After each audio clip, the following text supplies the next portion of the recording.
Hi everyone, and welcome back to my channel, This and That. So today I'm doing something a little bit fun. I am actually making a recipe. It's some people call it the saltine toffee, others call it Christmas crack. Um, the recipe that I am using as a base, but I'm adding my own things to it, is from a blog called The Girl Who Ate Everything. It was her grandmother's recipe that she used, and she had posted it on her blog. So I'm using that as the base, but I'm adding my own sort of spin on it. And I apologize for the angle. I thought I had something that could sort of prop up the tripod a little bit, but I don't. So I'm going to be looking down on all of you. Just kidding. So the recipe calls for 1 cup, which is 2 sticks of butter. So with this recipe, if you use the regular original saltine crackers, then you want to make sure that you use unsalted butter. So basically what you're going to do is you're going to take the 2 sticks of butter, the unsalted, and then you're going to take a cup packed, and I do a little bit of a heated, not heated, heaping cup of brown sugar. I use light brown, but you could use the dark brown or the light brown, doesn't matter. I just use the light because that's what I happen to grab in the grocery store. And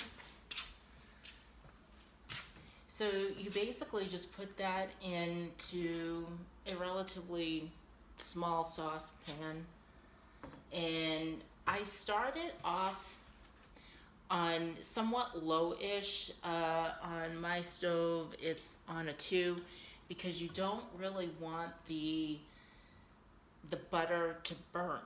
And I didn't even realize like you could do that until I accidentally did it. So you just sort of let that start getting settled. You don't want to do it too fast. And then what the recipe calls for, and what I do typically do, is I will add chocolate chips to it. The mini chocolate chips, like the real tiny ones. But when I was getting ready to film, I realized I was out of them. So I'm using much larger chocolate chips, but I'm melting them. Now, in the base recipe, she had said that she would put them in the microwave, but I'm doing it on a double broiler, makeshift double broiler, a Pyrex glass with water filled. I can probably turn that up a little bit, get the chocolate melting. So this is really good. It's my version, well, not my version, but the version that I end up making is very different. Well, there's probably hundreds, if not thousands, of versions that are out there.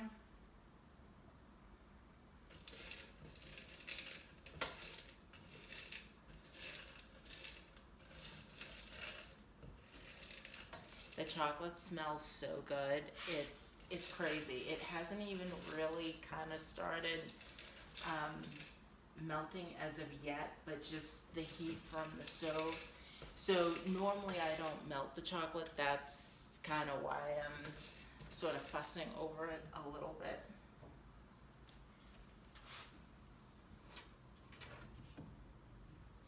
It's actually a really good, this particular recipe is really good. I have taken it to work functions. I've taken it to family functions, and let me tell you, it doesn't stay. It goes pretty quick. So about as I had said in I believe it was the introductory um, post, that I had done. I am not a cook. Haven't. It wasn't anything particularly that I got into or that I enjoyed. It wasn't until about, oh, I don't know, 3 years ago or so that I kind of started getting into it, and I find that I enjoy it.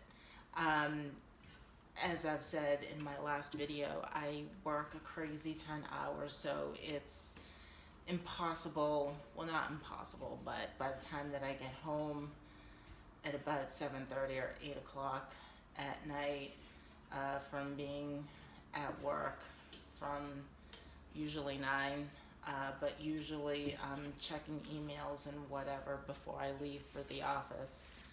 So, yeah, not a whole lot of time. And I find that recipes in cooking, that you really do kind of have to have the time to do it. You have to enjoy doing it. I know a lot of people, my mother was kind of one that never really enjoyed it. She did it because she knew she had to, but it really wasn't anything that she particularly enjoyed. But my grandmother, my mother's mother, she really enjoyed cooking, and she was good at it.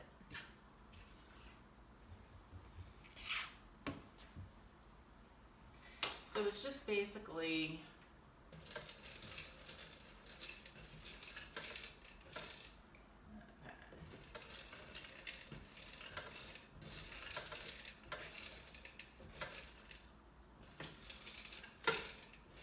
so it's so funny. So the chocolate still isn't melting, and I have it on pretty high heat, but it's so funny because the butter, you kind of have to gradually get it, and then what you're going to end up doing is you're going to end up putting it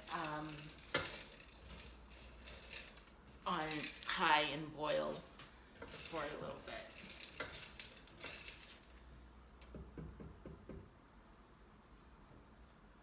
Okay, yeah, that's working.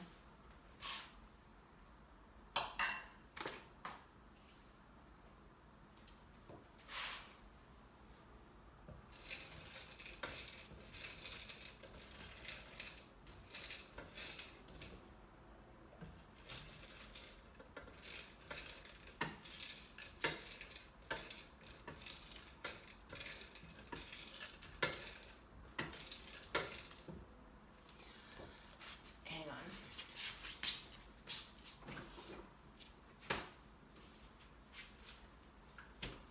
I don't know about you all. Do you all get really dry mouth? I know I do.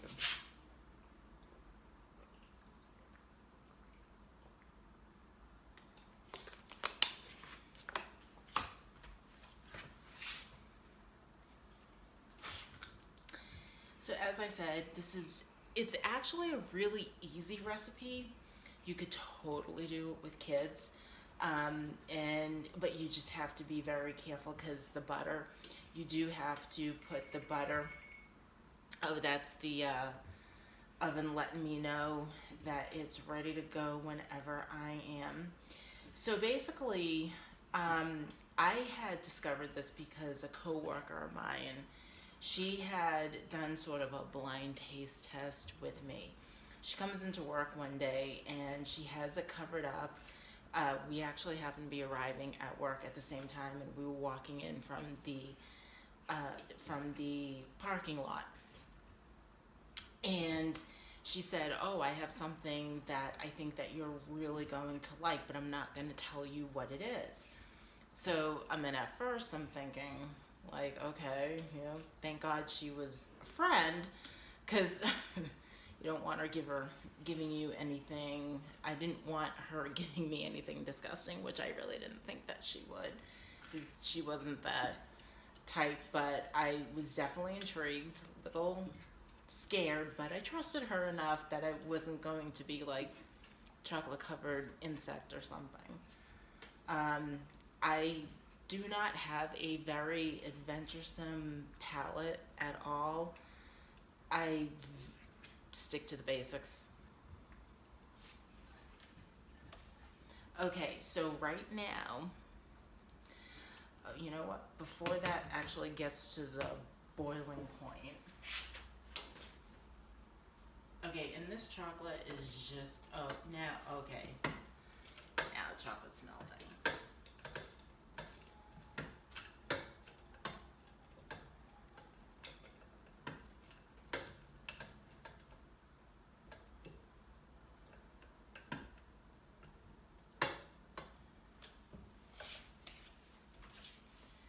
So what I did is, you see it? So I took a, a metal sheet and put some parchment paper on it, and it was actually, it is, let's see, pan size is 15 inches by 10 inches by 3/4 of an inch aluminum, and it comes automatically lined with parchment. But I had actually used the metal tray yesterday for a work event. So I have my own folded out parchment, but they do come like this. I got this at the Stop and Shop. I don't know if they would have it at your local store. I'm sure that they do.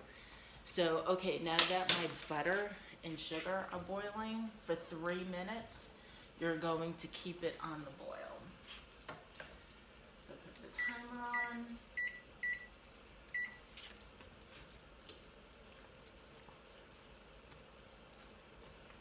And even the cleanup of the pots with the butter and everything, even though you're boiling it for a good 3 minutes, you would think my concern when I first did it is, oh my God, I'm never going to get it completely off. But I did. I did.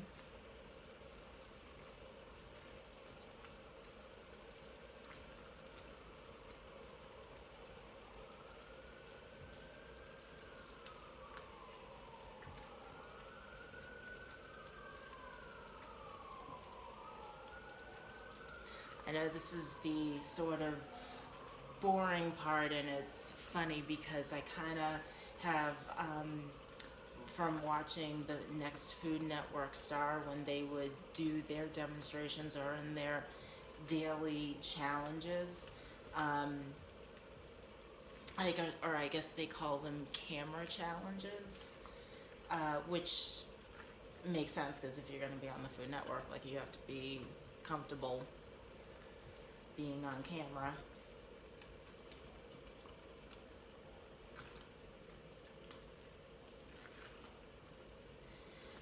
So a lot of them, it's so funny because it is a little difficult trying to talk to a camera while you're cooking, because you want to focus in on what you're doing as far as making the meal and cooking, but at the same time, like, you know that you have to engage the audience. So it does take a little bit of skill. It really does. Major props to the people on Food Network that can do both. I'm usually not a really good multitasker, so I gotta say I'm kind of impressed with myself. So yeah, I'm gonna give myself a pat on the back. But you know what? I will tell you that those 3 minutes, actually 51 seconds to go.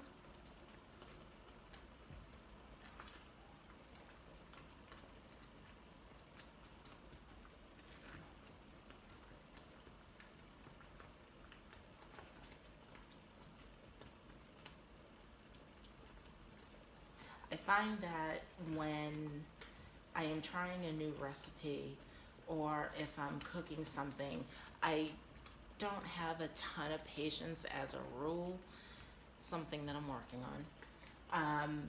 That if it's not doing what it's supposed to, or if it's taken forever to get to, the melting stage and whatnot, I get a little impatient. 6, 4, 3, 2, 1. Okay.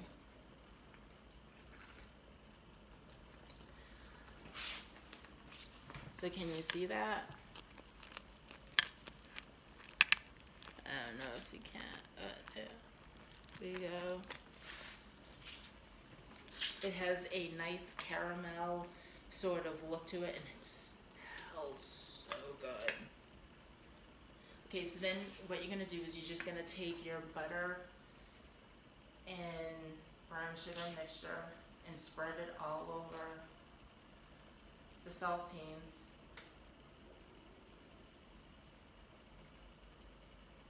Get all that gooey stuff, deliciousy, I'm making up words. Delicious butter that's happening, and then you just want to sort of spread it out gently.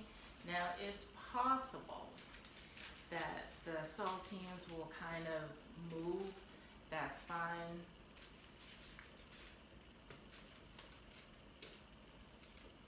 You just want to be a little bit careful.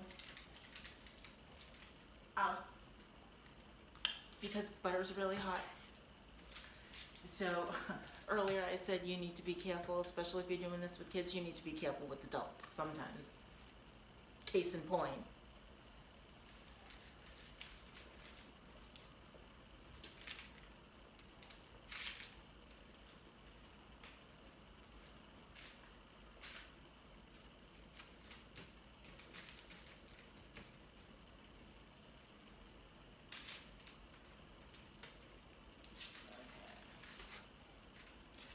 Okay, so I got that all nice and spread like that. I do put the metal pan in a much larger one, so the bottom one is 12 inches by 7 by 1. So you just kind of do it that way. Now, this is where I add my own little touches. So I add a cup of the Heath Bar Crunch, and I just spread it over.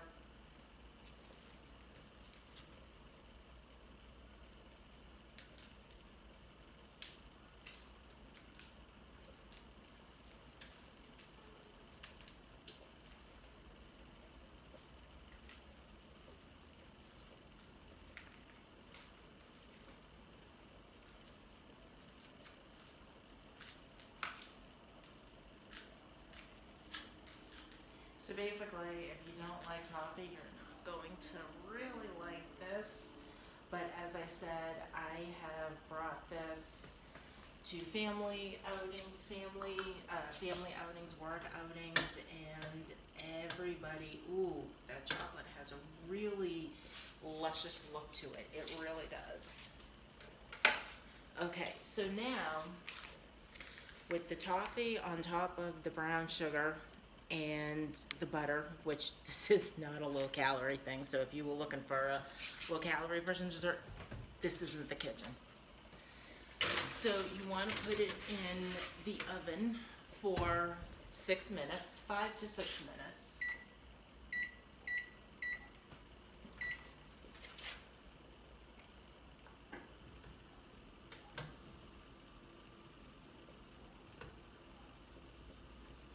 Ooh, that chocolate is nice and melted.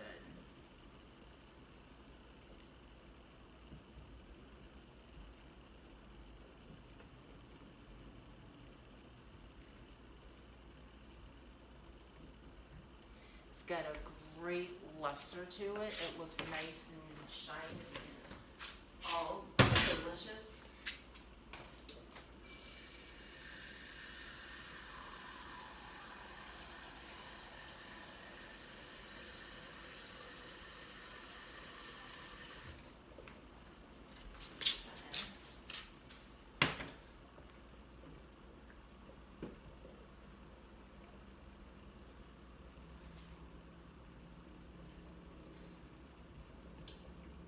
So what I'm actually going to do, I think I'm going to clean off everything here and put,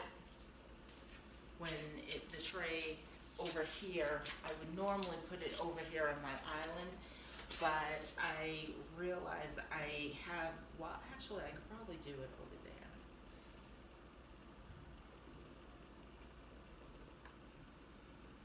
So basically all I did to make the double broiler is I just used my regular medium-sized pot, and I had the a Pyrex dish, storage dish. So I just put some water in the pot, and then I put the Pyrex dish inside it, and I just made sort of my own little thing. I don't know if I can get a close up. Looks nice.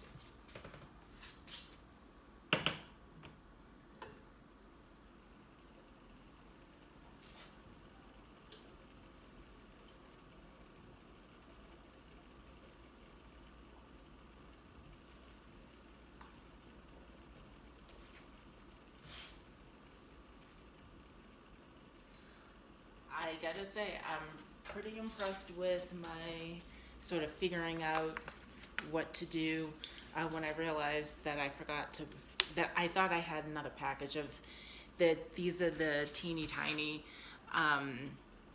miniature, like super small chips that I usually put on them. And the reason why I normally do that is because I've brought this to work several times, and it's so funny. Everybody loves it with the chocolate, but there are a couple of co-workers of mine that they like chocolate, they like it with the chocolate, but they actually kind of prefer it without the chocolate. So they like the fact that I just put those really small, teeny tiny chips on, those chocolate chips on, because they can just flicker them off and just get down to the buttery toffee goodness. So it's the Heath Bar Bits of Brickle is what I use. So, and so funny story about how sort of I came to use this. Actually, where is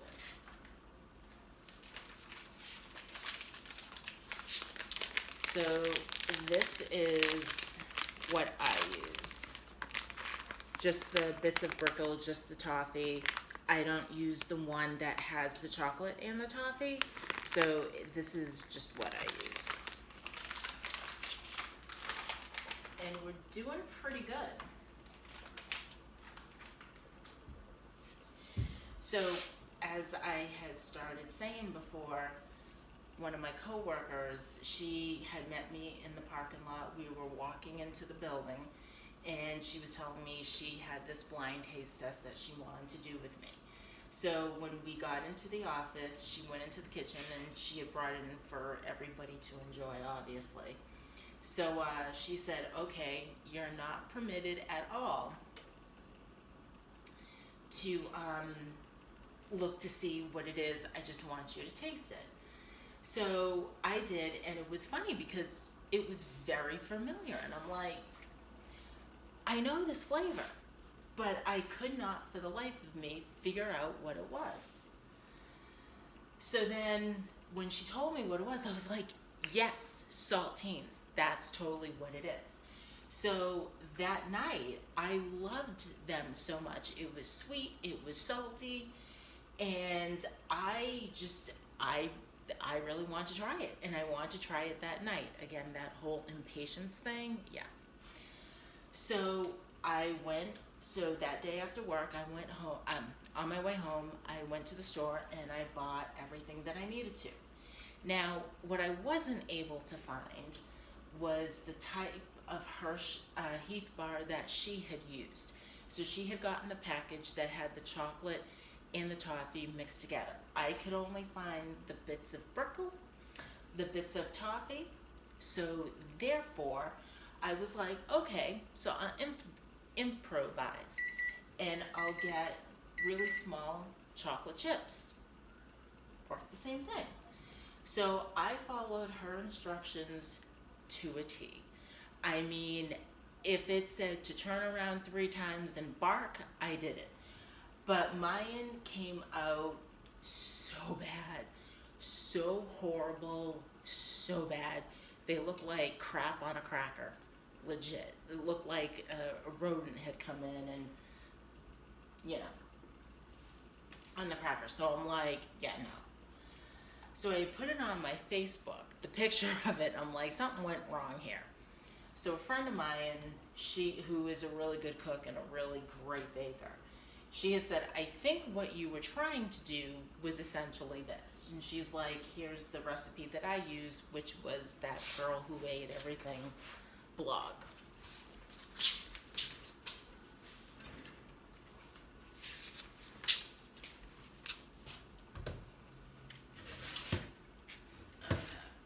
Ooh, this looks nice. All nice and bubbly and toffee and buttery and chocolatey. Well, not chocolatey yet. So, oh, that was really stupid. And I'm sorry, what did I say about children being in the kitchen? Apparently, I can't be in the kitchen. I tell you. Hang on.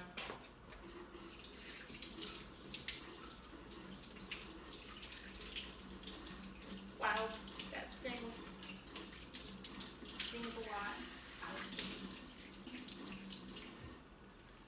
Okay, I'm sure I'll live. I'm not gonna touch the pan though. Okay, so.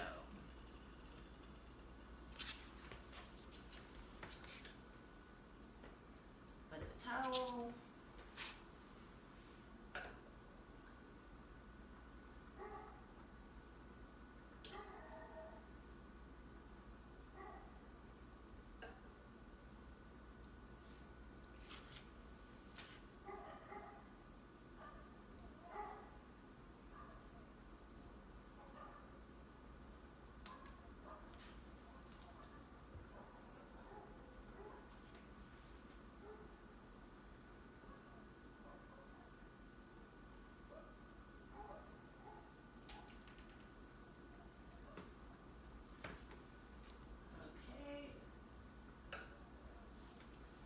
Sorry guys, I know I'm being a little lackluster, if you will.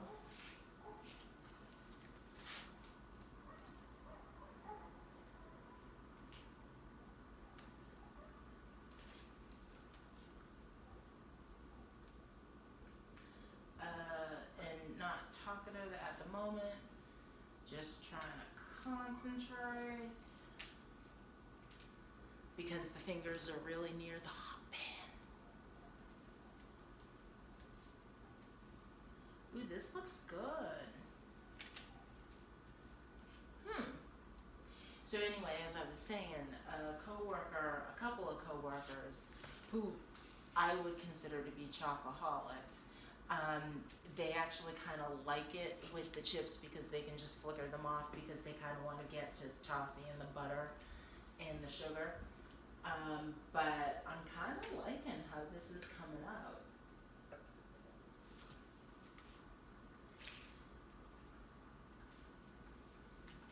Now the type of chocolate chips that I used was Ghirardelli.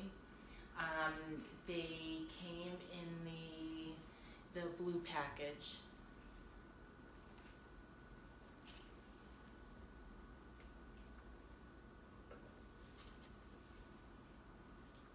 I love toffee. Toffee is like a thing with me.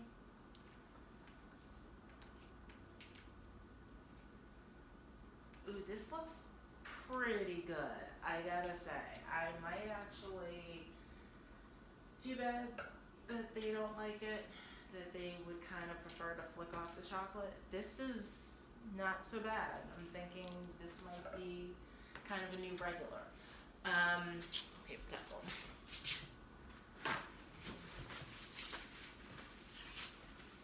So now the recipe says that you can, just gonna put this back on the stove, that you can use nuts. I do. Half a cup chopped. I used pecans, but you could use walnuts or macadamia nuts. Ooh, that would be really good.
Actually, it's just easier. I take the phone out. See? It's nice. And so you just let that sit until it cools. And it really is a very delicious buttery treat. It does get a lot of butter on your fingers. So you want to be mindful of that. You definitely want to have a napkin or something, paper towel nearby, because your hands will get covered with butter is what I'm trying to say. So getting back to the story with my coworker, so I had told her, and I'm like, yeah, I tried, and blah blah blah. So sorry guys. So basically, what I did is I brought it in this recipe, which is linked below. And then one day, another coworker had suggested that there be a cook-off between the two saltines, but it actually ended up being that they were two completely, even though they was the same thing, they were two completely different snacks. So if you wanted something that was like sweet and salty, you went with hers because it was like that two bite type thing that's really good. If you wanted something that was ooey and gooey, chocolatey and buttery, that was like a complete sugar rush, straight up treat, you went with mine. So there was no winner, there was no loser. Everybody enjoyed. So that's a quick recipe. As I said, if you have children, you can totally do this. This is fun, but you do have to watch over them. Hell, you have to watch over me. So far, no blisterings. The fingers seem to be fine at the moment. They're still kind of tingling. So that is today's video and cooking lesson, if I can even call it that. Hopefully you enjoyed watching it. And if you did, hit the subscribe button. I would be oh so appreciative. And I'll see you guys next time. Bye.